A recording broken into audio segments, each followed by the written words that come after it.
do our best to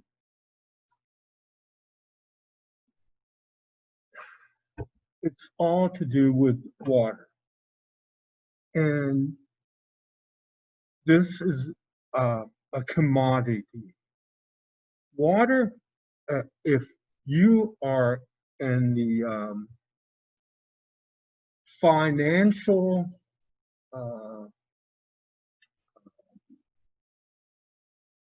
hierarchy, hey, water is, charge me. Yeah, but 80% are not in the class, and they have to drink unpure water, and or perhaps polluted water, in the case of Flint, Michigan, or so many places. So I suggest we want to place water in our top of our list, but it's only suggested. I'm doing better I'm doing better to save water. Why don't, in the end of my book, it's got... What you can do to save water. Yes. Excellent. Yeah. Should I want me to read them? Yeah. Great. So what can we do? What can we all do to save water? Unplug chargers when your devices get entirely charged up. Everything needs water to generate the power, so reducing your power use, you're saving water, right? Learn to sew. How is learning to sew? Because it takes a lot of water to make clothes. Oh. Learning to sew. And I was about to give away my grandmother's sewing machine, but I'll keep it now. Take a quick shower or shower together. That's a good one. Use a cup and turn off the water when you brush your teeth. Good. Composting. Even consider using a composting toilet. Plant a tree. Better yet, plant a native tree or a native fruit tree. Do not build a pool. If you do, use it. Yeah, like, use it. Like, don't waste the water in your pool. Do not plant grass. Oh, I like that one. If you do, don't water it. And if you water it, have a rain gauge and an auto shut off for the sprinkler, right? Yeah. Good one. Use fewer paper products. Paper takes a lot of water to produce paper. Plant a zero-scape yard or more native plants or both. Meet a garden expert. Become garden educated. And we have some great resources at the University of Florida that can help you with that. And here in Brevard. Do not wash your car so often. I don't wash mine at all. It kind of looks like it. Or you can take it to a professional car wash because they reuse the water. So that's water saving also. Consume less beef and meat and learn how to make a rain barrel or get one from MRC. We've got lots of rain barrels around here. So it's perfect. Thank you. Where are we on time? We're doing good. Yes, that's great. Okay, so one of the things that you mentioned, and I'm going to read this from the book. The book is just such a joy to read, and they're available on our website. We've got them here at the Lagoon House if you want to order them. And I thank those of you who have already ordered books. We've got them here ready to mail out, or you can pick them up. But whenever you're ready to come check the books out, we are still closed to the public. So let us know if you're going to come and pick up your book. Give us a call here at the Lagoon House. We're normally here Monday to Friday. Actually, we're here most Saturdays as well. But if we know you're coming, we'll keep an eye out for you and have it all ready.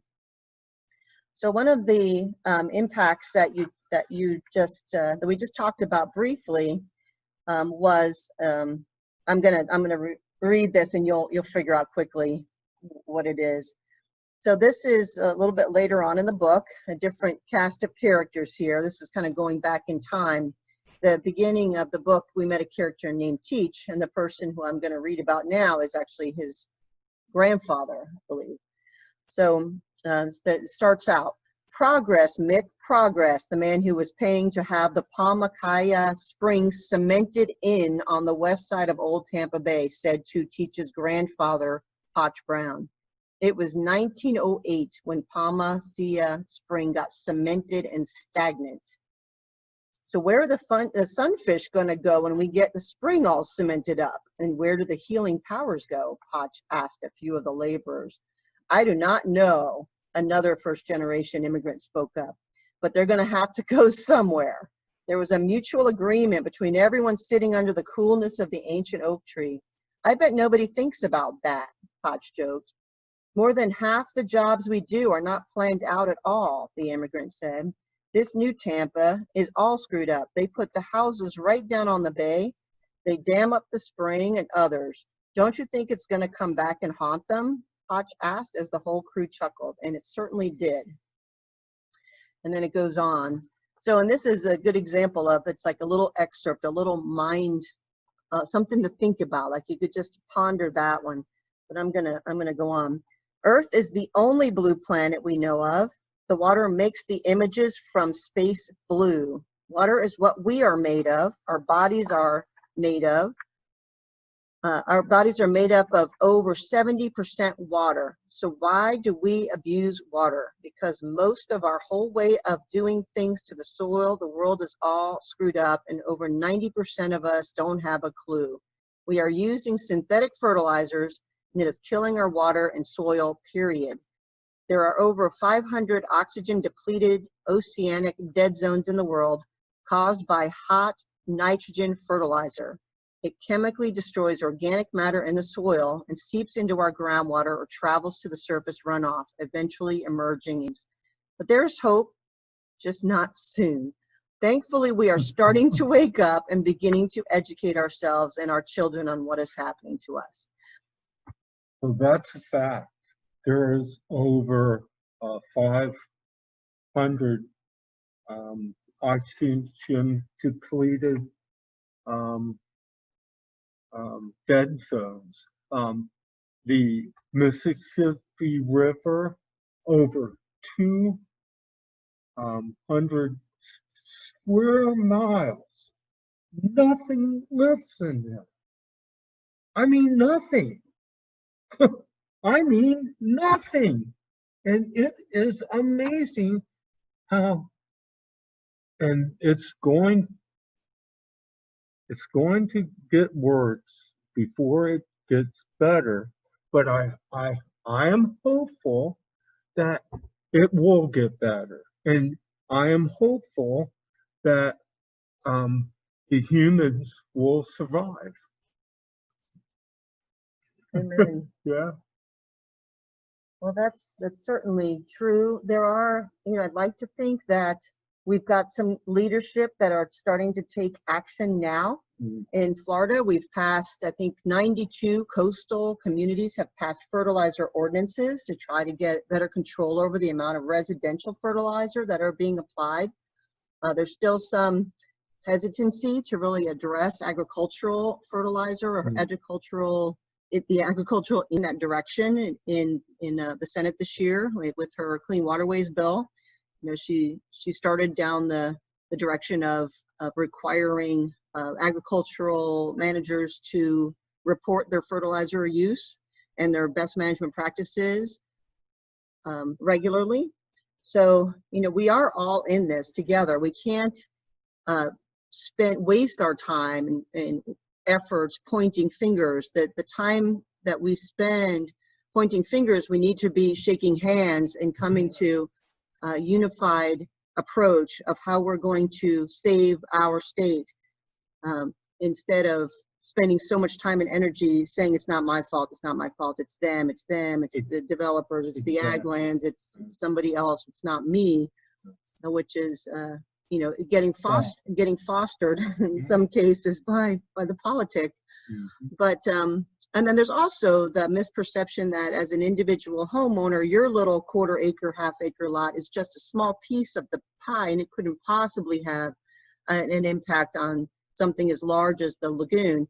But when you realize that you're just one of 2 million people living along the Indian River Lagoon, then your piece is as relevant as everybody else's piece, and that no matter where you live, your yard is draining to the coast. I mean, we've drained the state of Florida through a very ingenious set of canals and channels, and everything that's going into those channels is going to one coast, draining to the lagoon through the Lake Okeechobee and the Kissimmee River waterway. So when you think of the bigger picture of everything is draining to the coast, that's we all have a responsibility, right? Oh yeah. I have, so I don't know, maybe Nicole, you can help. There are people asking questions. I can't see them. I don't know how to see them. I don't know if you can share them with me, or, and here she comes. You should, I don't know why you went so far away. She has to run across the building every time. We need some technical assistance. But I'd like to see if there are any people that have asked questions, or if there's something we can do to engage the audience some. Okay, so here's a question. How can we further regulate fertilizer usage? Oh, Stop using synthetic fertilizer. I love But- that one. But the fertilizer industry is like Scots, or they are so powerful Right. for our politicians to ignore. But this is not to the benefit of our people, and so you asked the important question, and I don't know. I think just they not regulate if there wasn't for. I don't know, who can they see? What do they see? Sweet. I'm going to introduce Dennis Hanisak. Dr. Hanisak is a research professor at Florida Atlantic University Harbor Branch Oceanographic Institute. He's conducted research on a lot of things in the lagoon, but I think his greatest expertise is in the area of marine plants. He's written the book on Indian River Lagoon marine plants. The co-author of Submerged Plants of the Indian River Lagoon was published in 2008. It's a comprehensive floristic field guide for lagoon use by researchers, educators, resource managers, and the general public. And he's the education director at Harbor Branch. He develops and leads programs that engage students within the Indian River Lagoon, including a Semester by the Sea program and the Harbor Branch Summer Intern Program for university students. He does innovative programs with St. Lucie County School District, including the Marine Oceanographic Academy on the Harbor Branch campus, and the Junior Scientist Program for high school students, and the Ocean Science Lecture Series for the public. And he also launched and continues to lead the Indian River Lagoon Symposium, which is a fantastic research presentation event that's down at Harbor Branch Oceanographic Institute. It's usually in February every year. You should look for it on their website at indianriverlagoon.org /symposium, or just Google Indian River Lagoon Symposium and you'll find it. But look forward to the registration. I think usually opens in December or January. It's usually a 2-day event, and there's an opportunity for the public to attend. It's a great opportunity to go and see the leading research that's going on in the lagoon. You get a good overview of that. Are we good to go before I turn it over to Dennis? I'll keep talking about Dennis. Dennis won our Lifetime Achievement Award at MRC this past February at our annual event. He jokingly said he wasn't done yet, like getting a Lifetime Achievement Award. He wasn't quite ready for that, I think, but our membership honored him with that award. And I'm going to turn it over to Dennis now. Okay, so among his accomplishments, he initiated and directed the Indian River Lagoon Observatory, or we call it for short the IRLON network.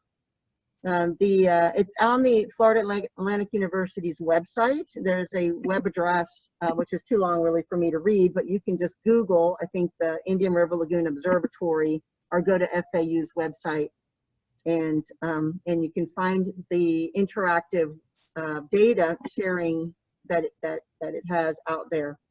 So it's a network of environmental sensors that provide high resolution water quality and weather data through an interactive website. So go out to the website and check out the data, and I'm going to turn it over to Dennis. Dr. Hanisak, thank you for joining us today. Thank you. So is my screen, can you see it, PowerPoint? Because I can't see it. Okay. So, well, first I want to thank Lisa and MRC for inviting me. I really appreciate it. I know most years the Estuary Day events are in person. So this is a little different for all of us. It's a little different for me. I much prefer in-house direct conversations. And it was great to follow the first speaker. Tremendous story, tremendous images. There was one thing he said, which is something that I frequently invoke too, and that is, it all has to do with the water. And I think that's why we're all here today. That's why you're all involved with MRC. And in fact, I got into science and research because I just like water, and I was interested in water, and it led me here. So Lisa told you I would talk about our network of environmental sensors. IRLON is the acronym, and I'm going to try to, the second part of it is really focused on addressing emerging environmental issues in the Indian River Lagoon. And I realize that you know a lot about the many issues that we have. There's one in particular that I want to talk about a little bit, kind of highlight it, because it's one that I think we know a lot less about, but maybe we need to know more about. So hopefully my slides are advancing now. If not, somebody can tell me. But just a quick overview, I'm going to talk about the network of sensors. Then I thought what I would do is just give you a series of just real quick stories, interesting things that we have seen, fairly high level observations. Then I want to talk about something that I call IRLON 2.0, because starting earlier this year and continuing into beginning of next year, we are really revamping and expanding capabilities and also geography. And in particular, I think one of the reasons Lisa invited me was she had heard that we were going to start having some of our stations set up in Brevard County, which is new to us. So we haven't gone that far north before. I don't need to tell you where we are. I don't need to tell you how cool the lagoon is. The previous speaker did that a heck of a lot better than I could with his words and with his images. And most of you, of course, are well aware of all the many issues that we have. And MRC, of course, is at the forefront of working for resolutions. And like what was just said at the end of the previous talk, it's going to take a long time. And people like me, we understand that. And it's unfortunate that it took a long time to get us where we are. And it's going to take a while for us to turn things around. But like the previous speakers, I feel, we can do that. And that's one of the reasons really why we established IRLO, which is the acronym for the Indian River Lagoon Observatory. That's a picture of Harbor Branch. For those of you who've never been here before, I'm actually speaking from my office now. And that is, we're right on the lagoon, really nice location. And our goal is to acquire and disseminate data and knowledge on the IRL, with a goal really of being able to work with its ecological function, which is kind of more what I do. I'm a scientist, I'm a biologist by training, as mentioned, and also it's sustainable management. And management and science, over my career have grown together a lot more closely than, say, when I first started out. So right now, in this day and age, pretty much, any science that's done needs to have a good application. A couple things that we do is long-term multidisciplinary ecosystem work.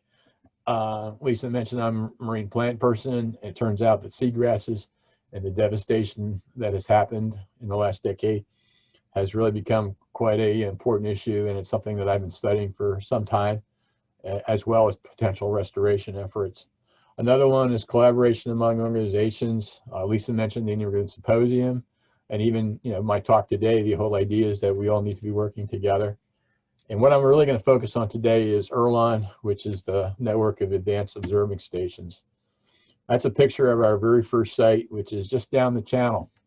So if that aerial picture, if you just looked at the very end, that's where this location is. So we started that as our initial test site. And basically IRLON is an observation and prediction network. And we work not only with water quality or biogeochemical measurements, but also weather. And we try to do this as best we can real time. And the cool thing is that anybody can get the data as fast as I can.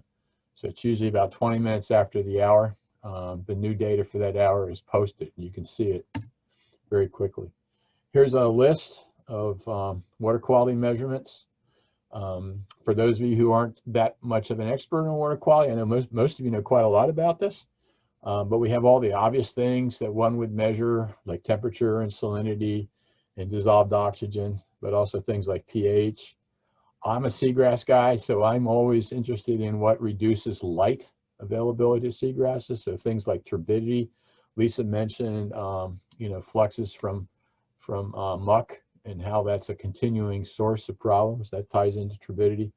CDOM, it was mentioned earlier about the Sebastian River, and that's, for example, quite a source of watercolor, or CDOM, which comes from vegetation, aquatic and terrestrial, when it decomposes. And chlorophyll A, and you all know about chlorophyll A because that's the pigment in all these algae that are in the water column, and especially algal blooms. So chlorophyll A is a great indicator of algal status. And you also know a great deal about nutrients. And so we look at nitrate, which is inorganic nitrate, and phosphate, which is inorganic phosphorus. These are our weather station measurements. So all the traditional things that you might expect. PAR is light, and it's a measurement of light called photosynthetic active radiation, which we use that because that's, again, is kind of what the algae and the seagrasses respond to. They respond to photons of light. Inside one of our units, this is the way it was pretty much until recently, but we have a number of sensors. Most of them are optical sensors. I wonder if I can use my mouse here, but you can see possibly, if you can see my mouse, the one that's labeled the cycle P. Oops, I just did something bad. I just lost my slide from current slide. There you go. Okay, and Estuaries is the data loggers that we used to use until very, very recently. So the data, all these different sensors basically feed into the data logger that sends a signal that we eventually get. This is what one of these looks like when we've taped it up with anti-copper fouling tape, and then also oftentimes we will use anti-fouling paint. It never looks this clean again. Once it goes in the lagoon is notorious for fouling. Anybody who has a boat or a dock knows how everything grows so fast. In most cases, we install these on Coast Guard markers with their permission, of course. And one of the reasons we do that, it's we have to go through a procedure to get permission, but it is a federal offense to tamper with any Coast Guard markers, including anything we put out. So I feel like it gives us quite a lot of security. And you can see there's a weather station on the top, the submerged instrumentation at the bottom. You can see it's powered by a solar panel to a battery, which then provides all of the energy for the sensors and the data logger. and that's what it looks like in real life above the water. As I mentioned earlier, the whole idea is to provide this real-time data to better understand the lagoon. In July, we launched a brand new website. There it is. It's a little easier to remember than the last one, www.irlon.org. That's the landing page. You can get current information. You can go in and you can download all the data that we have collected up to that point in time. Here's a map of our current stations. We have 10 sites, and they go as far north as Sebastian Inlet. This is just south of St. Sebastian River that was mentioned a few minutes ago. Harbor Branch is right down here. This is a station in Vero Beach, one in Fort Pierce, just north of the Fort Pierce Inlet, which exchange almost 50% of the exchange with the Atlantic Ocean is right here at this one point. These are all nestled around St. Lucie Estuary, which, as you know, is connected by a canal, the C-44, to Lake Okeechobee. So in the southern part of the lagoon, Lake Okeechobee discharges are quite an issue. That is not a concern for those of you in Brevard County. You have other issues. Some of them are similar, but some of them are different. So that's one of the challenges of the lagoon, that where you are in the lagoon makes a big difference for what the concerns are and sometimes what the environment is like. This is some of the advantages, I think, or benefits that we think we provide. Basically, it provides all kinds of people. We have a very mixed clientele, if you will, researchers, government agencies, students, and the public like yourself, this real-time data. Fishermen, for example, are some of our biggest users. There are sailboat clubs that look at our data just because they want to have current, right on the water meteorological information.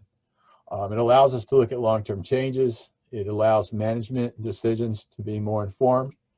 Modelers who take large quantities of data always need more data. Sometimes they're ground truthing things that might be like satellite observations. And also it's a great platform for education and outreach activities. And today, of course, is one of those activities. So we launched the network in 2013, right here at Harbor Branch, which is labeled IRLP. And then we were, and we did that with the Harbor Branch. It was a fairly small investment to kind of get it started, see how it would work. Our foundation invited us to put a proposal in to expand that in Indian River County, these two sites to the north, Vero and Sebastian, and then another site in St. Lucie down at Fort Pierce. So that all happened in 2014 and the early part of 2015. And then about the same time, shortly thereafter, that summer, we launched the Southern network, which was largely in response to the cyanobacteria blooms of 2013. They call it the lost summer down in Martin County, down in Stewart, because it was really devastating. It wasn't the first time, but it was the worst one up to that point. 2016, of course, was just as bad. I want to show you this video just to show you, really what it looks like, at the sites, some of the things we do. So this is just, again, our Linkport station. And you can see one of our folks going up to check out the weather station part of it. One of the things that we did was we had our engineers design the system that you can see. It's actually an I-beam, a steel I-beam, and we have this pulley system. And so we actually basically retrieve and deploy it from using the pulley. You can see now this is no longer the nice clean instrumentation you saw before. There's a lot of fouling. Actually, that was a pretty clean fouling situation. Here, one of our folks is checking out the cycle, which is the phosphorus. That's actually a chemical procedure, unlike all the other ones, which are optical sensors. And you can see that we basically will take the sensors off. This is our nitrate sensor. You can see the actual slit that he is cleaning. And we talk to everything by computer. And we check basically the calibration, and we check the working condition of all of the sensors. We do this on a regular basis, about every 3 weeks, because that's how severe the fouling is. And if we see any issues by looking at the incoming data that come in, we go out more often. So we typically have a boat, or sometimes 2 boats, out in the water, multiple times each week. On average, probably more than 3 days a week, probably 3.5. This is where we measure chlorophyll and watercolor and so on. It's an optical sensor. Again, we're just doing a really quick calibration check. Everything is done, you know, out in the field. That minimizes the downtime of the data stream as we're doing this. Again, you get a sense of the overall fouling. But the sensors themselves stay pretty clean because, for example, they have brushes that will sweep across the surface. If those brushes fail, we find out pretty quickly because almost immediately we will see data start to drift, because when those surfaces of the sensors start to foul, we can determine that by watching the data, you know, as it comes in. You can see now we'll just put everything back together again. That's the cycle going back into its canister, and everything will be sealed back up. We'll use that pulley system. Typically we have 3 people out. You can see 2 people doing the work here. It kind of just depends on how long our day is going to be. You can see that going back down that I-beam, all of our instrumentation is 1 meter off the bottom. That was determined by a technical advisory committee meeting that we had from about 35 people up and down the lagoon, because the biggest concerns was things that are benthic sources, like benthic habitats. So seagrasses, oysters, shellfish, fish, and that's why they're, you know, focused more on the bottom. So I want to tell you a few stories. Some of the cool things that we've seen. I already mentioned Lake Okeechobee discharges. For those of you who aren't that familiar with the situation, again, Lake Okeechobee, you can kind of see over here in the extreme left, if you can see my arrow. Here's the St. Lucie estuary. This line here is that C-44 canal.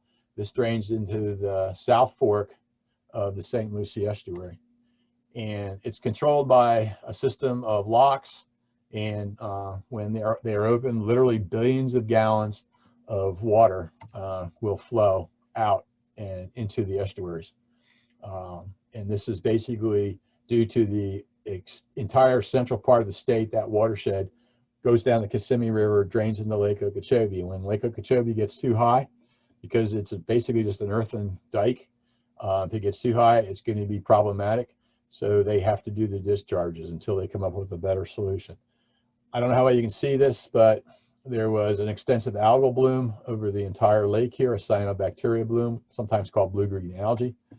And then when they open up and the water comes out, well, duh, also you're going to have the cyanobacteria come out. When you send all that fresh water in, you no longer have a saltwater environment. You basically have a freshwater lake where there had been an estuary. And it turns out that, again, duh, I think, that not surprisingly, the cyanobacteria will grow quite well. So this is actually in the estuary. You can see some very nice property here. And you can imagine what the homeowners and the taxpayers thought about that. Moreover, it is toxic, and when it accumulates, not only does it have its own toxin in it, but it decomposes on the shores and produces hydrogen sulfide, which is another toxin. So this is just a bunch of data. I'm going to try not to show you that much data today, but I am a scientist, and that's our currency. That's what we deal with. And you can see that each one of these colors is a different station. This is the one that's closest to the estuary. It's at the intersection of the Indian River Lagoon and the St. Lucie estuary. And you can see even there by the inlet where the salinity should just be like 35 plus or minus a couple parts per thousand, you can see you have these deep plunges at times. And then as you go upstream, you can see the salinities get lower and lower. Well, I don't know how well you remember, 5 years ago, but we occasionally have little rainfall events like this, which can plunge the salinity very quickly. And that is just watershed discharges. That's not Lake Okeechobee. That's just like Port St. Lucie and all those canals that are around draining the properties there. You can see that our canal system does what it was designed to. It gets water off the land and into the estuaries very, very quickly. And so salinities can get depressed for very short periods of times. And that can happen fairly often, surprisingly so. But that particular year, in the dry season, we had very heavy rains. It was not the typical dry season. It was a very wet dry season. And that caused Lake Okeechobee to get too high, and then discharges began, and they continued for 9 months. And here's just some of the data. 218 billion gallons of water Here's all the silt and the sediment, 3 million pounds of nitrogen, and you know, quite a lot of phosphorus as well. And of course, there had been a lot of other things in that discharge as well. Another thing that, you know, we've had a lot the last few years is hurricanes. And I'm sure you all remember Matthew and Irma. And they were both, you know, the latter part of the hurricane season, both years, Matthew being in October and Irma being 11 months later. So you may remember Matthew was supposed to hit us as a Category 4. It did the little jog and stayed off our coast. Irma was supposed to come here again as a Category 4, but it ended up making the move and going more up the west coast of Florida, but it did do heavy rain over the entire state. It turns out in our area then they were both more like just tropical storms, and in fact they were not very strong tropical storms. In both cases the highest sustained winds was on the order of about 50 miles per hour. And you can see that for Irma that the peak lasted longer than it did for Matthew. It's rare that you can get this type of meteorological data, you know, right out in the middle of an aquatic environment such as the lagoon. But if you want to understand the connection of water quality to weather events, it's a really good thing to do. This is our northern salinity. So these are the stations from Sebastian to Fort Pierce. And you can see this is the salinity swings. And you can see we typically have, you know, a tidal situation near the inlets, less of a tidal situation as you get further away from the inlets. And then you can see here, this is the depression that was caused by the first storm, by Matthew. That was relatively a short-term event there.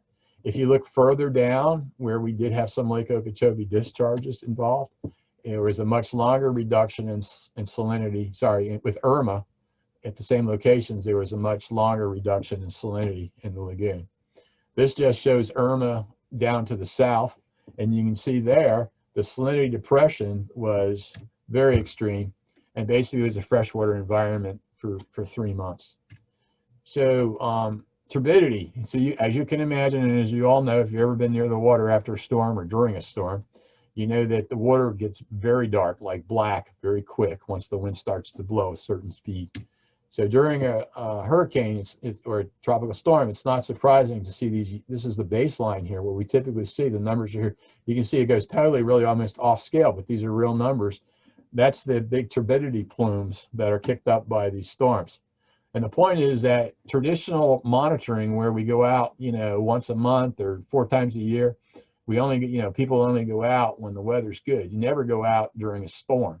And I would argue that some of these major events, such as hurricanes, have tremendous impacts on the lagoon, and they're hardly ever measured in the past. And now we can do that. This is Irma. The winds were longer, so we should not be surprised that the turbidity pulse was also longer. Okay, so both of them had a large pulse. Irma was more because of more winds. And it looks like I have an extra one in there, which I will go skip. And then I just want to show you comparison of 1 year to the next. So we had very wet 2016 in the dry season. A year later, we had a drought. And that's the way it's been, increasingly so. We're having more and more extreme weather conditions. So sometimes the long-term average has not changed that much, but some years are incredibly wet, some years are incredibly dry. And you can see, it doesn't take a scientist to say, wow, there's a big difference in the pattern here. So when we have don't have the heavy rains, we have near the inlet, we have this really narrow band of salinities, which is what is supposed to be the situation. In most of the estuary, we have salinities in 25 or so. That's really good, healthy conditions for shellfish and for seagrasses. And as you get further upstream, you still have a pretty good salinity of about 15. So again, these types of data really tell us about this tremendous interannual variability that is climate related that we are seeing in the lagoon. Another example, and you all in Brevard County know about low oxygen. Well, I don't have any sensors up there yet, so I can't talk about what happened there, but I can talk about that in the St. Lucie estuary. We routinely at one of these sites, which is the one that's closest to Lake Okeechobee discharges, we see really, really low oxygens. So by really low, This is a period of time from September to January. About 4 milligrams per liter, or parts per million, is where animals will start to be stressed in some point. So you can see that community would have been stressed for most of that period of time. Once you get down to 2, we call it hypoxia, and that's when you start to have serious problems. You start to have some mortality, if except for like fish that might be able to swim out. But if you're a sponge or if you're an oyster, you're stuck there, and you're going to be stressed.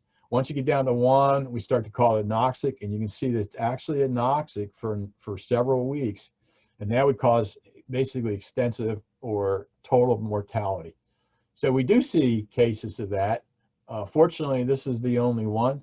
By the way, this happens not when Lake Okeechobee is discharging. This happens when Lake Okeechobee is not discharging, because there's very little water movement at the upper part of the South Fork.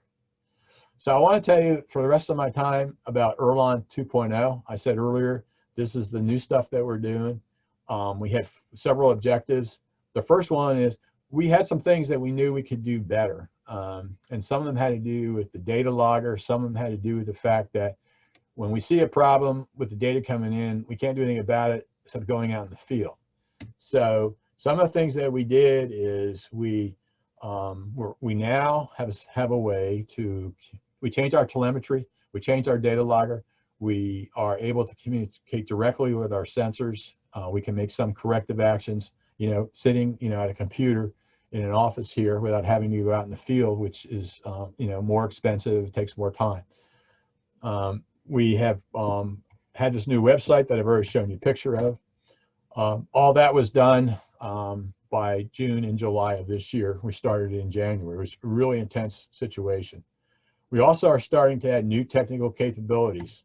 In particularly, we're addressing 2 issues: harmful algal blooms, which you all in Brevard County know an awful lot about, unfortunately, in the last 10 years, with super blooms and brown tides and dinoflagellate blooms. These are all harmful algal blooms. But also the second issue is coastal acidification, which I'll talk about in a little more detail. So we now are starting to put on these new sensors, phycocyanin and phycoerythrin, basically measure what's in the cyanobacteria. So recently you saw in the news, there's more blooms in Brevard right now.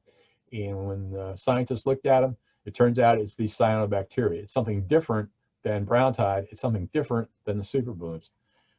These sensors will pick them up very nicely. We have another chlorophyll sensor, so we can basically dice out, what is cyanobacteria, what is other things. And then very exciting for us, we have something called PCO2, which is basically the partial pressure of carbon dioxide, which we already have pH capabilities, and that's going to allow us to discuss coastal acidification and calculate something called aragonite saturation. And I'll explain that again and just very briefly with kind of a little segue here. If you don't know about ocean acidification, although I suspect most of you do, this has become an incredibly important issue in the oceans. It's impacting coral reefs, it's impacting anything that calcifies.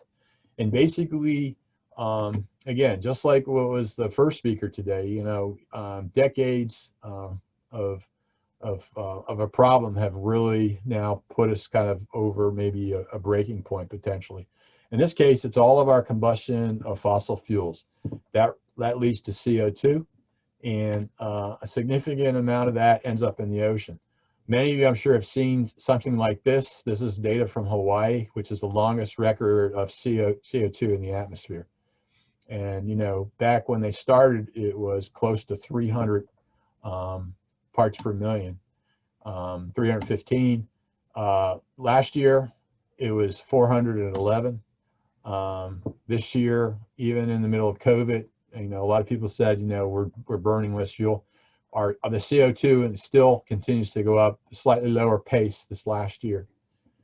And if you look at the long-term projections by something called the IPCC, they are the international group that is looking at climate change.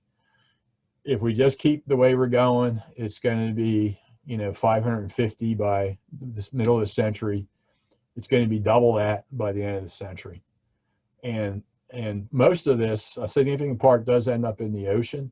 And what happens when the CO2 goes in the ocean is it basically produces carbonic acid as part of the CO2 cycle, and that leads to an increase in hydrogen ions, a decrease in pH.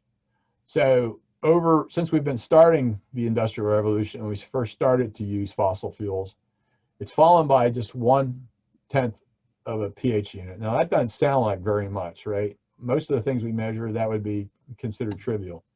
But that's a 26% increase in acidity because that's a logarithmic scale.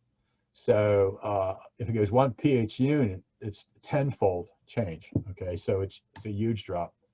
Those projections are 7.8 at the end of the century, which is a 170% increase in acidity. So coral reefs are severely impacted, and in the lagoon, the concern would be shellfish, clams, oysters, and as you know, part of all of our restoration hopes is to improve our shellfish resources. So this is actually a challenge, and it may be one of the reasons why our shellfish are not doing terribly well right now. Coastal acidification is kind of a special case of ocean acidification. And we thought initially places like the Indian River Lagoon, we don't have to worry about ocean acidification. This is mostly going to be a concern offshore. It's not going to be such a big deal in estuaries. Well, we're finding out that when you have a lot of eutrophication, as we do in the lagoon, from many different sources, we have freshwater inputs that have oftentimes a lot of organic carbon and upwelling, and we do have some upwelling near shore, although I don't think that's a big driver in the lagoon. All of these lead to an enhancement of this acidification problem. So that's one of the reasons why we're going with the PCO2 sensors, and we will have the largest network of this anywhere really that I know of, but certainly anywhere in the country. And I think it's going to really be able to focus on this issue. And I think that's going to be really helpful, not only to knowing A, it's an environmental problem, but B, when we do a lot of this restoration works, and again, Brevard County is way ahead of the rest of the lagoon when it comes to that, thanks to the people, the citizens who voted that in. I think it's just going to be really timely to get these sensors going.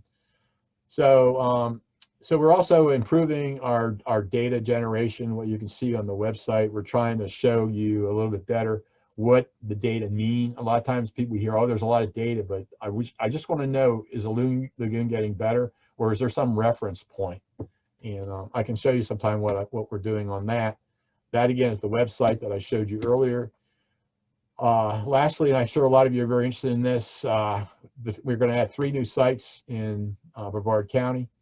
Now, there are other places that monitor water quality real time, and that includes the St. Johns River Water Management District, and we've marked them on with these little triangles, and Orca, which many of you probably know about, we marked them on with squares. So we did factor that. We had a meeting in June with a lot of people up and down the lagoon, about 45 people contributed to it. And basically, this is everything we got to do to make this happen. And we're actually trying to work with NASA to maybe get up here as well. So there's a lot of steps that we have to go through.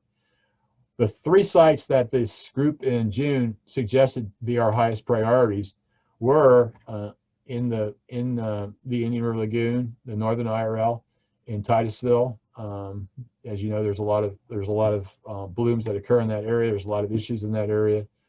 I mentioned, referred to already, that we're trying to get up here into actually it's the non-motorized zone near the Space Center. And then the other one is downstream of all the freshwater inputs, Turkey Creek, Crane Creek, and so on. And that water does flow south into Sebastian Inlet. We have a site just right down here. So that would be a nice little comparison between north of and south of the Sebastian Inlet. And of course the St. Sebastian, which does a lot of freshwater inputs as well. So just kind of as a summary, I think that hopefully as you see more of the data, and I hope once we especially have data for Brevard County, you all can take advantage of that. I think you can see that this is going to really help us better understand the lagoon. And, you know, the lagoon is never the same. You know, it's different every year. It's different every day. I go out a lot. I have folks that go out all the time. We never know what we're going to find. I showed you some comparisons earlier. about how much it can change just in 1 year at a given location. And we think that this will be incredibly useful and will address things like the freshwater discharges, droughts, storms, algal blooms. Unfortunately, all of these things are happening with greater frequency and greater intensity. So this is just a bunch of acknowledgments. I have great people who work for me.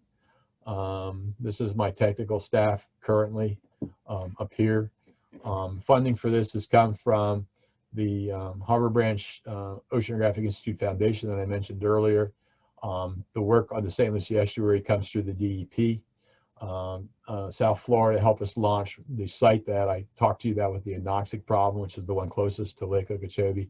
A lot of our ongoing IRLO work is funded by the Save Our Seas specialty plate, the one with the shark, and that is also administered by our foundation here in Harbor Branch. This is our website. We kind of post little stories here every now and then. I'll probably post some things about, you know, when we start our work in Brevard, our new website, my contact information, and just a thought of the last words from somebody who's not a scientist, but somebody who knew a lot. Yogi Bear, you can observe a lot just by watching. So sometimes we learn just by watching the data. And I think I can take questions, Lisa.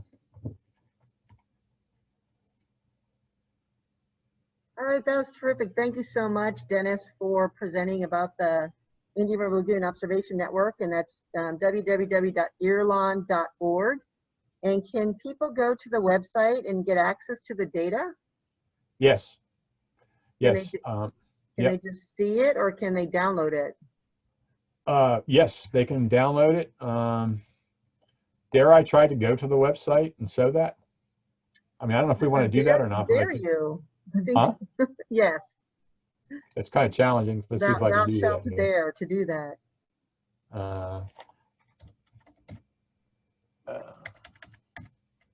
Now you get to see how well I don't type. No pressure.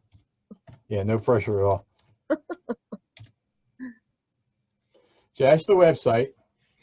Okay. And so, you know, let's I don't know, we could pick a station, and maybe we could pick this would be Sebastian. So if you just put your mouse over the cursor, that's the current weather information. So it's and you can get it, I have it in centigrade, but you can choose to get it in Fahrenheit just as well. And it tells you wind direction and wind gust. And you can also just click the whole thing, or you can see that this, if you just look at the other side of that little circle, there's two halves. This is all of the water quality data. You can click that and go to the station, and we have a little picture of what it looks like. And this is some of the data that looks like there's some issues with it coming in right now, but you can basically go to this little box here, and it just says download data. And you can pick whatever data you want, and you can then see the graphs for the whole period of time.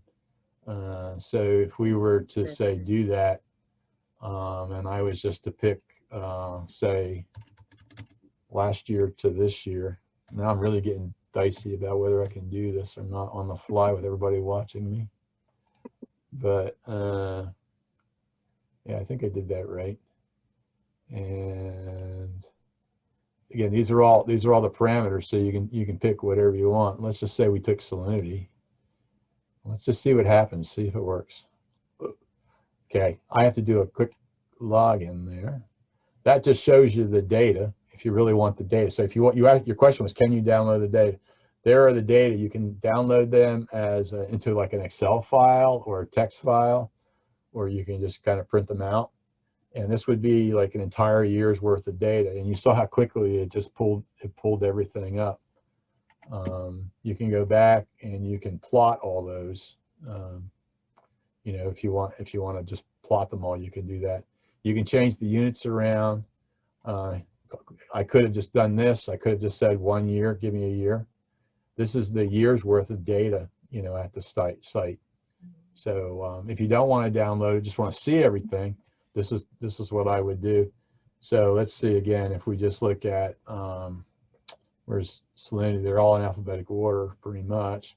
So this is the overall salinity. You can see it's kind of been very stable, some ups and downs, nothing really terribly serious. But yeah, you can pick and choose, and there's still a lot of tweaks that we're going to do, and we hope to build this out with a lot more. Like right now, there's just one other tab up here, but we're going to build out a series of tabs here, including one that talks about, you know, what I said earlier, people want to know. So I see a salinity of 10. Is that a good salinity for that site, or is it bad salinity? So we will put that in some kind of historic context, but also there's some things like the oxygen I showed earlier that has, you know, specific targets or specific stress points for organisms. So I think we can explain. We can have a little bit more narrative. The previous website was through the vendor for all the equipment, and we really couldn't control things, and we couldn't really enhance it the way we wanted to. So that's why we're thinking we're doing it, and we're always very receptive to getting feedback. And there at the bottom of this and in a couple other places, there'll be contact information, but you can just send an email to that if you have problems ever, you know, or if there was ever a group of people that just want to know how this worked, I could just spend time with them too, you know. Now that I know I can actually do this real time, but I didn't plan to do. That's fantastic. There were a number of questions. I think we have time to do a few more. Do you want to? I'll do whatever you want. Yeah. Thank you, Dennis. Awesome. Okay, so I mean, this was fantastic, and I think that a lot of our participants are really excited about using this venue. We did have one question that related to the sensors. Let's see. Okay, let's see. One quick question was, do ospreys ever nest on your sensors? Oh, that's a cool question. I've never got asked that before. No, you know, not to my knowledge. Actually, we don't really get a lot of birds up there. Now, there is, and I don't know if you could see that from my PowerPoint, but, you know, for there's a bucket, you know, that actually, that's how people collect water, you know, the precipitation. There actually is some like little, they're not real sharp or anything, but there's little pointed things that, you know, it would be hard for a bird to land on there to tamper with the instrument. But no, we've never had that, and some of these sites have been out, you know, a while. Now I work where there's a lot of spoil islands, and down here, most of the ospreys, you know, that nest, they seem to like the higher, you know, elevation. Unfortunately, it's Australian pines in most cases, you know, not a nice native vegetation, but, you know, that's where they tend to go. So maybe it's as simple as that. Maybe in some broad open area, you know, where there wasn't any proximity to other habitat, maybe they would start to do that. That's a good Because question. you do see them occasionally on like manatee zone signs. You'll see them nesting on some of those. Yeah. Let's see. And we did have, all right, so we had one more question about the sensors, and it was, is it practical to have the sensor electronics mounted above the water and draw up water samples from the appropriate depths? Well, the sensors aren't designed to do that. I mean, theoretically, yes. I mean, basically what you would do is you'd pump the water up to where the sensors are. But the way these things are really designed is to be, you know, fully immersed, and in most cases there is a pump that is part of the sensors that actually draws the water and does pump it basically more like through the sensor to a spot where it is read. Now that one that I showed you, the Suna, it has basically a slit, and the water, you know, flows naturally through the slit. So that's a case where there is no pump. But for like the phosphate and some of the other things that we do, there is sometimes physical, you know, pumping through that. The alternative would be possible, but it's not. I mean, all the sensors are off the shelf. They're not cheap, by the way. They're off the shelf, So it's not like we're designing the sensors, but that's just the way the field works. That's the way, you know, the people do that work now. Very cool. All right, awesome. So we are running a little low on time, but we do have we have a lot of great questions, so it's really hard to pick and choose. But this one came in and it says, there are several organizations working on water quality projects, including Harbor Branch, Marine Discovery Center, Orca, etc. Are you all sharing information with each other? I think the short answer is yes. Now, can we always do a better job? Absolutely. And I think that a lot of people realize that. So I mentioned that symposium, that's one attempt for everyone annually to get together. But also I think the National Estuarine Program, the Indian River Lagoon, you know, they reorganized like 5 or 6 years ago. They are currently based, their office in Sebastian, but they're responsible for the overall lagoon, and they, you know, they're not regulatory in any way, shape, or form. They get people, their job is to get people to work together. So a number of us are doing that. I'm involved, for example, in leading a monitoring plan, which is trying to get everybody to work together, and we're going to have a workshop on that. And actually, Lisa is heavily involved with, and the lead PI is Claudia Listipad. I guess it's Applied Ecology, right, Lisa? Is her organization, but works strongly with MRC. And that is to develop a 4-year, over 4 years, we'll develop a very thorough science plan. So like one of the stuff I'm doing is I'm trying basically just to say, here's what everybody's doing. And you would be amazed how much we didn't know among ourselves what everybody's doing. You know, everybody sometimes is their own little tunnel. So the whole idea is to kind of put that all together. And then this other effort, the science plan, is really going to go more into getting the data, looking at the data, interpreting the data, and making recommendations about the management of the lagoon. So I would say that compared to, say, 5 years ago even, but certainly compared to 10 years ago, I think there's a lot more interaction within and among the science and the management groups. I mean, I think that, you know, it's no longer like science is here, management's there. I think it's a lot more of it's nested together. And I think we all are learning a lot more. And I think in the next 2-3 years, we're going to know even more. So my optimism, you know, the last speakers ended on a very optimistic note. My optimism is we are getting there. It's a big job. And managing all the data, like just managing the data that we have, is a bigger job than most people would imagine. Yeah, and that's very true. I think, you know, and I've even noticed that too with a lot more of scientific journals becoming more open access and enabling people to, you know, share the data a little bit better, which is awesome. Well, you know, it's a whole different mindset now. And, you know, I've been doing this a long time. You can probably tell. Oh, yeah, that's right. Lisa mentioned that. I've been doing this a long time. And, you know, it's taken me a while to come around to the idea. But now, largely because of the project I just talked about and a couple other things that I'm doing, I understand that you know, you got to get the stuff out.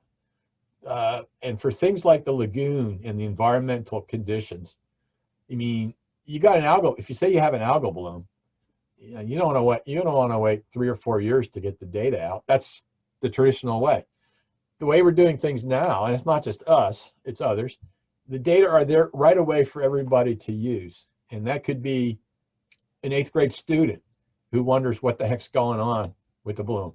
Or it could be, you know, somebody who works for Brevard County that that part of their job is to assess impacts of HABs. So yeah, I think things are really, really changing. And of course the capacity, you know, the big data thing. The other thing that I'm not into very much, but there are people that are starting to get into it that are like working on the periphery of this, is, you know, artificial intelligence or AI, where, you know, basically, you know, computers can learn from the data. If you get enough data, they'll actually, you know, they'll actually kind of put the story together. They learn from the data, and you test it on that, and then when the new data come in, you kind of tweak your model. So it's kind of a different way of modeling. than what we've been used to. Yeah, and I think that's, I mean, that's really cool that we're, you know, we're making so many leaps and bounds with, you know, the manipulation of our data. And, you know, it is really cool that we are moving towards, you know, using more AI and remote sensing. Like, that's fantastic. We do have a couple of great questions, but we are running out of time. If you are would really like your answers to your questions, please email Dr. Hanisak. His email is on there. Do you have it? Or, Yeah, it's just D Hanisak, DHANISAK at FAU.edu. Okay.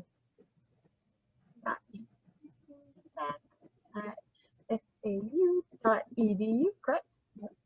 All right, and it was shared through the chat, so there were just a lot of fantastic questions, and I'm very sorry to all of our participants that we cannot get to those today. But thank you so much, Dr. Hanisak. That was a fantastic presentation, and we really appreciated all your answers to these questions.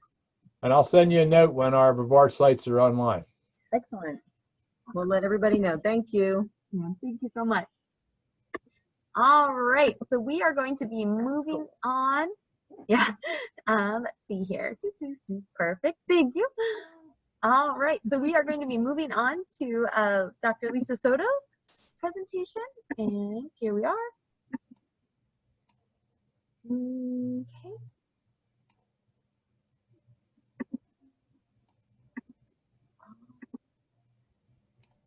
All right, let's see.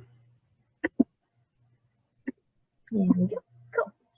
All right. So this is Dr. Lisa Soto. She is the Executive Director of the Marine Resources Council, and she will be presenting on the Indian River Lagoon Health Report Card, bringing the lagoon back to health. And she is going to be touching base on the new data that is, we have recently acquired, as well as adding the tributaries to the health report card.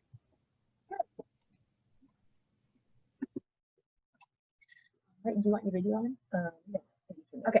All right, we are going to turn off our video, and Lisa will be going along, and we'll be monitoring for questions, and we'll get to those at the end of the presentation.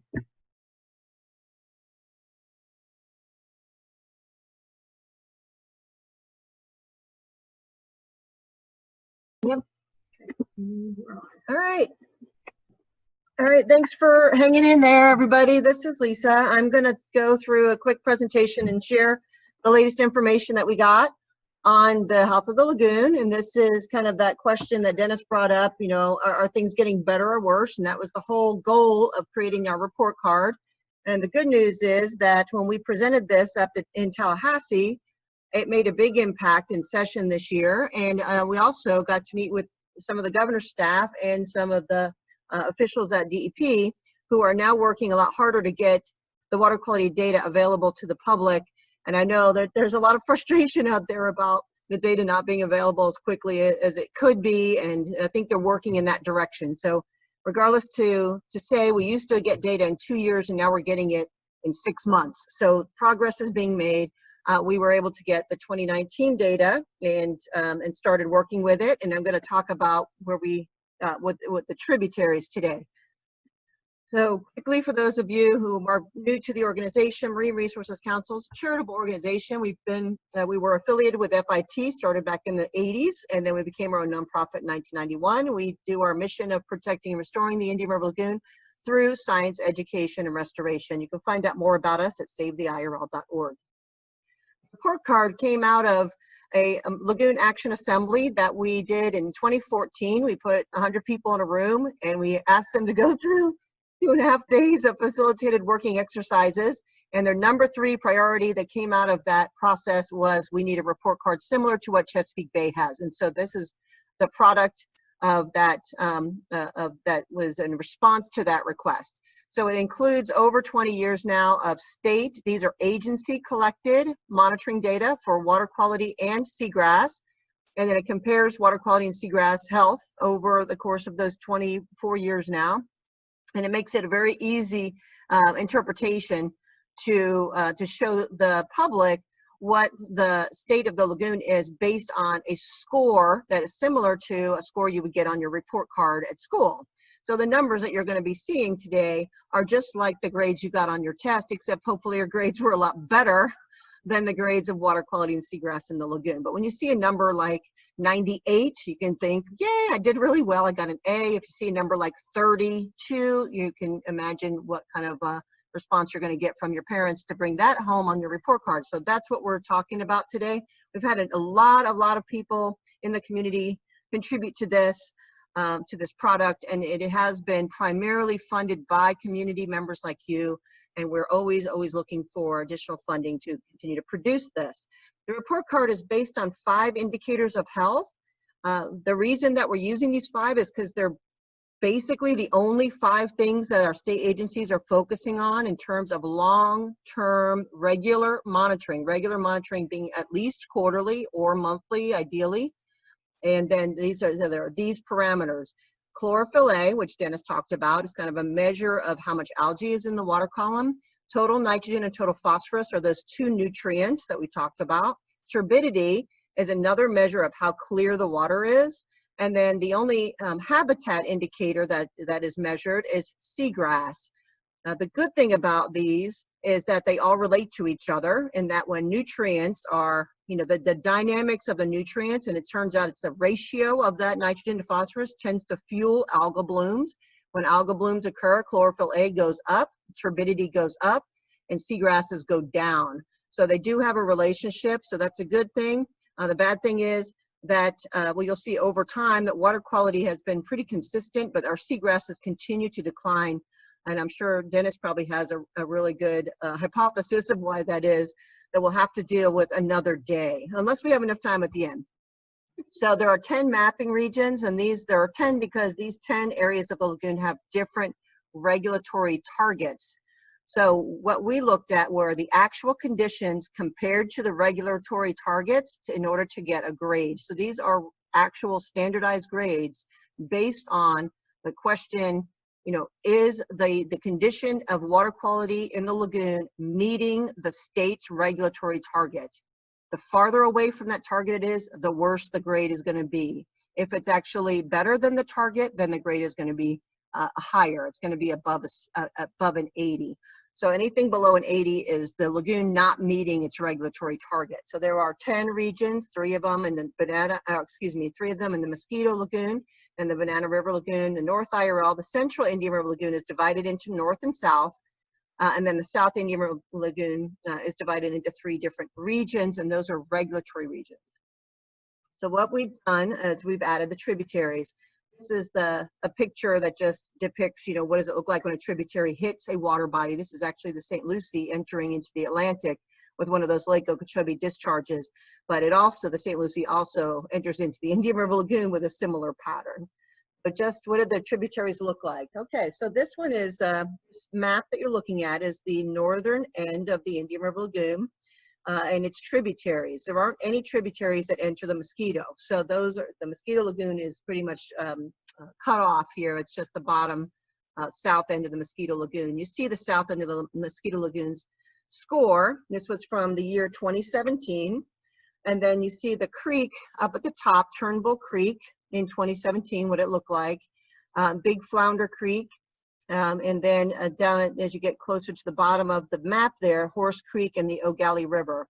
And then what you're looking at in the table are the scores themselves, those grades over time in those 4 tributaries from north to south, the Turnbull Creek, the Big Flounder Creek, Horse Creek, and the Ogallie River as they go through time. If there's a missing number in a cell, that is a year that tributary was not monitored. There is nothing more evident when we started looking at 24 years of data than the fact that these things are kind of turning on and off, that monitoring sites are monitored for a while and then they stop being monitored, and then they move the site and they pick it up and then they monitor for it a few years and then it stops being monitored. And Dennis would speak to this as well, that we really need consistent monitoring frequency and consistent data being collected so we can better understand the system dynamics. Then these on and off monitoring regimes they're troublesome, when you're looking at the data long term. So in the next couple of clicks of my mouse, you're gonna see the map on the left change as I go through the mapping of this north part of the lagoon over the years 2017, 2018, and 2019. You'll see that which areas get better and which areas get worse. Each one of the dots on the map is a sampling location. So those sample locations are all on the FDEP or the St. Johns River Water Management District websites. We had a very, it's always a huge challenge to get the data from the website. Sometimes it's helpful to just get the water body index number and call the agency to get it, but they are all public data. So I'm gonna click, and you see this is now the same map in 2018, where things got better and things got worse. So I'm going to go back for a second. You can see 2017, the lighter colors are better. And you see in 2018, things got worse in this area of the lagoon. And then what's interesting about the tributaries is we know that the pollutants are coming in through the tributaries. So as they're working on things like Turnbull Creek actually has improved over time, over the past 3 years, and I know that the Soil Water Conservation District has been doing a lot of work up there. So hopefully, what we're seeing reflected in the water quality is the outcome of somebody's hard work and projects that they're implementing in in Turnbull Creek that are having an effect. We like to think that the tributaries are kind of where the rubber hits the road, so to speak, in terms of the project evidence is going to be seen first in the tributaries and the canals before we're going to see it in the lagoon itself, because the lagoon is just so huge, everything gets diluted a lot, and also it's got a lot of its internal buffering. So here's the 2019 data. So we're, some areas of the lagoon. So let me go back to 2018. You see that the North IRL was a darker orange, and then in 2019 it got a little better. It's a 75 instead of in the 60s. So we actually have a C. It's a passing grade. Nicole's excited, but the Banana River Lagoon still, continues to be in really bad shape. And I know that the county is starting or working towards a muck removal project there that hopefully is going to have an immediate impact, positive impact on that. Big Flounder Creek is kind of a quandary in how poor the water quality is in Big Flounder. The algal remains consistent. They did a big dredging project, and that might have helped the score increase to almost a 70. It's at a 69 in 2019. Okay, so this is the same concept, except we're looking at the central area of the lagoon. This goes from Melbourne all the way down to Sebastian. So you're looking at those creeks and the Sebastian River. Crane Creek, of course, is where the Melbourne Harbor is located, and it comes enters the lagoon right here at the chart house. Turkey Creek is here in Palm Bay, just south of the lagoon house. Goat Creek is a little farther down, going towards Mico, and then the Sebastian River. We've got all three prongs of the Sebastian River scored. Same. You can see the missing data when people started monitoring these are water quality grades. So this is the average of all of the 4 water quality parameters averaged together, just for simplicity's sake. And you can see the changes over time. So again, the map is going to change as I click through the years. So this is 2017.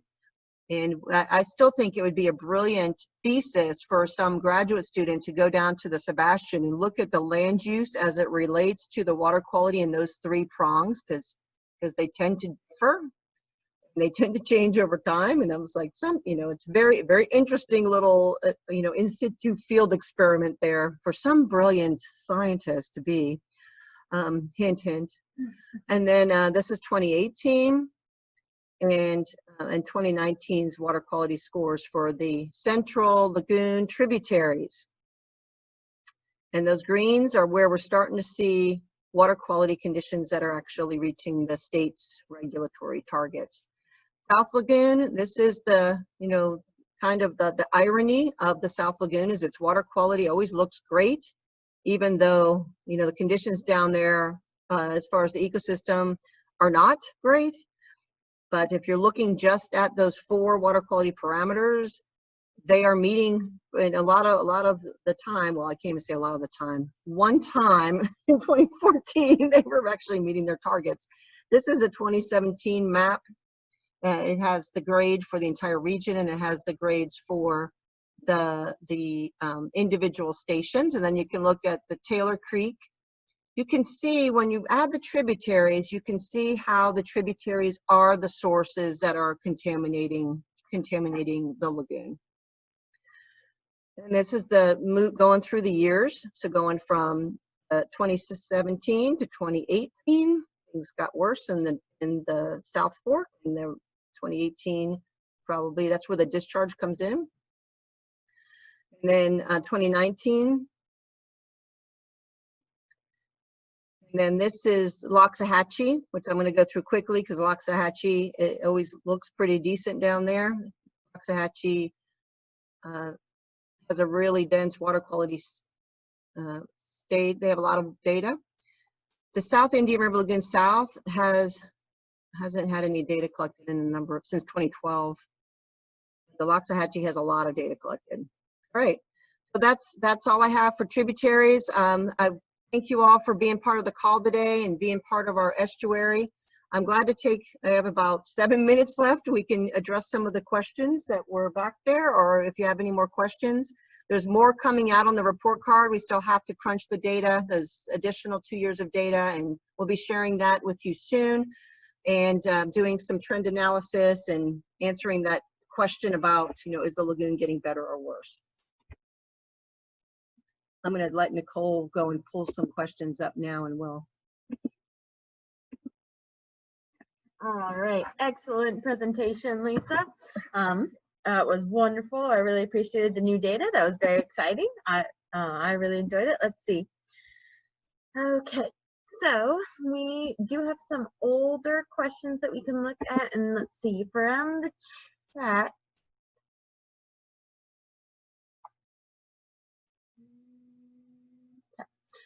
Dennis has added some information. Drew. As has been identified in past Indian River Lagoon presentations, before development, most rainfall over the mainland flowed west. Further, significant storm events tend to open temporary inlets.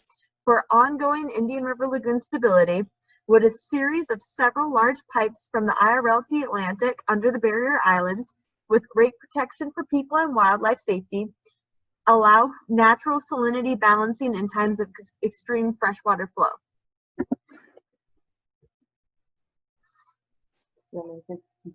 Up to either. I can start, Dennis. I don't know if you have any thoughts on that, but I would suggest that there have been some models, and I think Florida Institute of Technology is currently continuing to model the idea of opening an inlet, and how much of an impact or a positive impact would that have on the lagoon's water quality. And the very first, I was part of the initial discussions on that, and the very first question is kind of, what are we trying to accomplish? If what we're looking for is just a salinity regime, then it is likely to have an impact on salinity. You can see how tidal inputs to the lagoon down south do change salinity, kind of goes up and down between 24 and 32 or so. But the area that would be impacted might be very small. And that up here in the north end of the lagoon, I think it's about 90 miles between inlets. So where would you put it to have this small impact? When Gary Zerillo first modeled an inlet, actually I think it was when he first modeled the Sebastian Inlet, he found that the water quality was only modified about 5 acres around the Sebastian Inlet, which is a pretty large inlet. So, how much are we going to spend to open up an inlet or a grading system, as you suspect, which would be even smaller and have even smaller impact, to only really have a change in water quality that's going to be about 5 acres large. The other problem is that if you're bringing in salt water, you could be releasing muck out. So anytime there's a two-way movement of water, last thing we want to do is bring muck out and distribute it along our beaches. So again, where would it go? How would you somehow prevent the horrible things that are in the lagoon from getting out to the ocean as well? So I think that the FIT has gotten some substantial funding from the legislature to try to tackle this question and determine whether it's feasible or to kind of put it to rest if it's not. And they're still working in that direction. So I'm not sure we have an answer. Do you have anything to contribute to that, Dennis? Well, I was going to pretty much say probably not as well everything you said, especially that the FIT folks are really the ones that are studying this, and that it's not necessarily as simple as it might appear to be at first. Your point about it would be a fairly limited impact, and Brevard has an enormous expanse of the lagoon, for example. And also, lastly, a lot of times people don't think about the impacts to the near shore.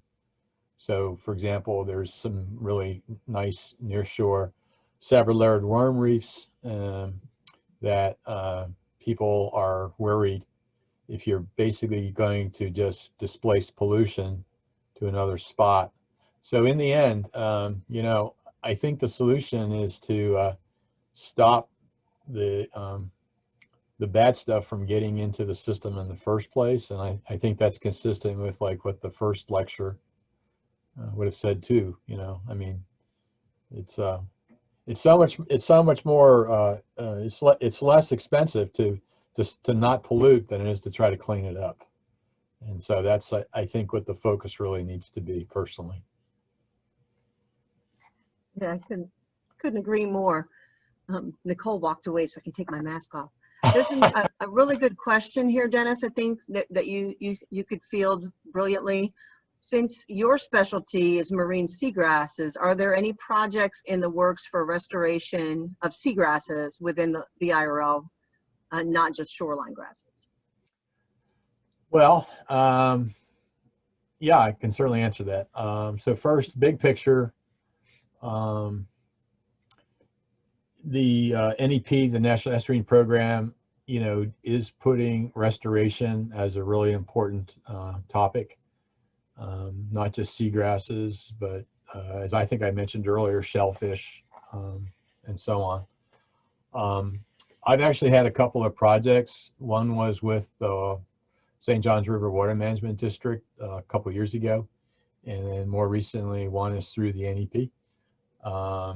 Because as time went on, I got interested in restoration, and actually my other work, historically, I grow macroscopic algae or seaweeds for a lot of different reasons, and that's actually why I came to Florida a long time ago, hard to believe. And then I eventually got into seagrasses. So I've grown seagrasses a lot in tanks, and actually I've developed a seagrass nursery. I'm not the only one in the lagoon who's doing that. Florida Oceanographic Society also has done a good job. So they're in Martin County, and I believe the Brevard Zoo is starting to do some seagrass cultivation as well. And collectively, all of us have just had some discussions about how we should all work together on this. Now, the challenges are, it's kind of like was mentioned earlier, it's to have an impact, it would have to be done at a fairly large scale. The emphasis on what I've been doing is trying to get an understanding of whether the reason that we don't have seagrasses recovering. So for example, there was some mention in the chat, I think for the first lecture, the water clarity was really super. I think Lisa answered that earlier this year. Now, one of the reasons it was super, and she did allude to that, was I believe that was our driest March on record, for example. So the water clarity was truly fantastic. I mean, it was the best I've ever seen in the decades that I've been looking at in local waters down here, in Indian River County and St. Lucie County. It was just unbelievable how clear it was.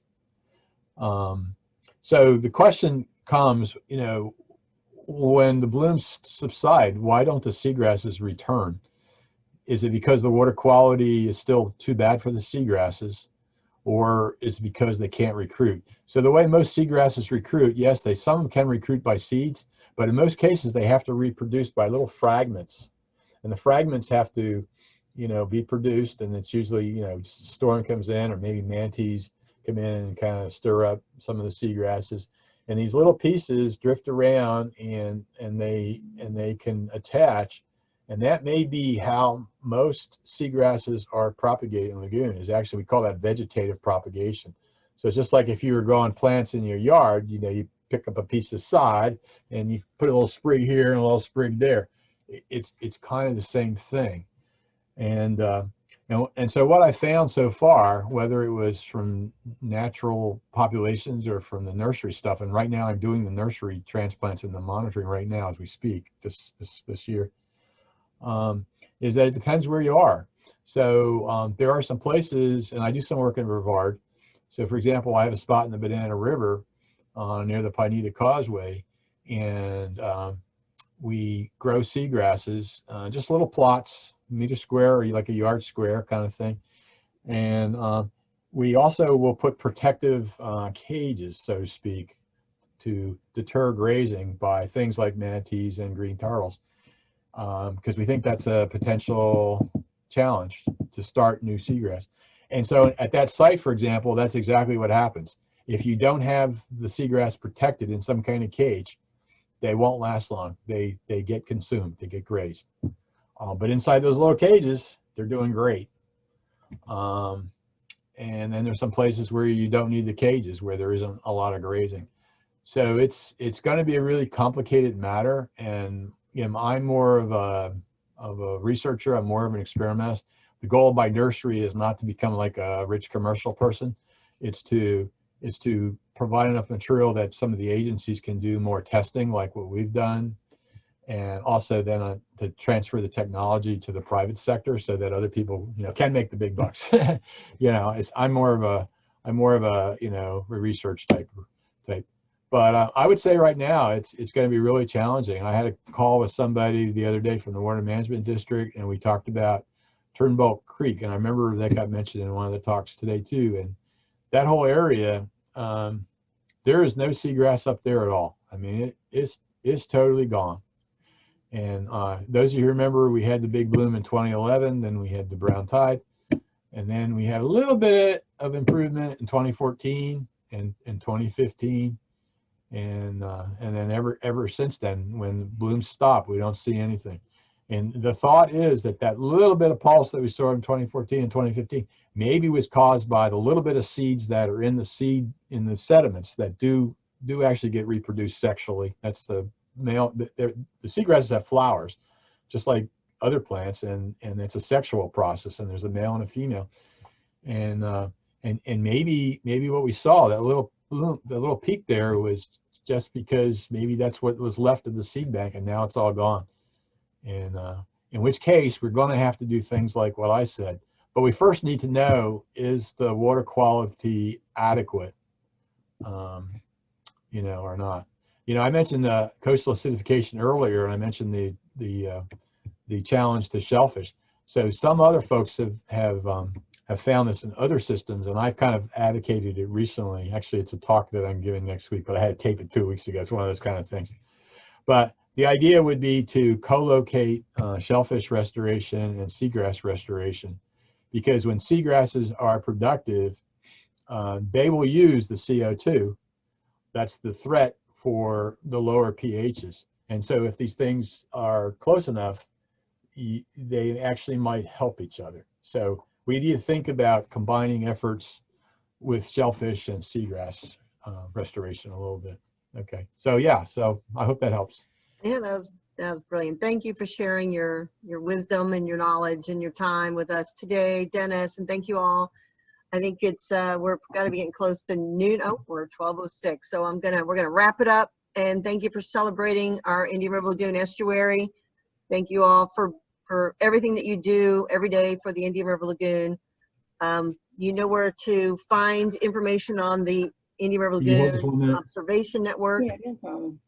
And we'll put things on our website. We'll have all the stuff available for you. We'll try to address some more of those questions on the website. And Stay healthy, stay safe, and keep up the good work. Thank you so much. Signing off. All right, I'll see you. Bye. Bye. Thank you.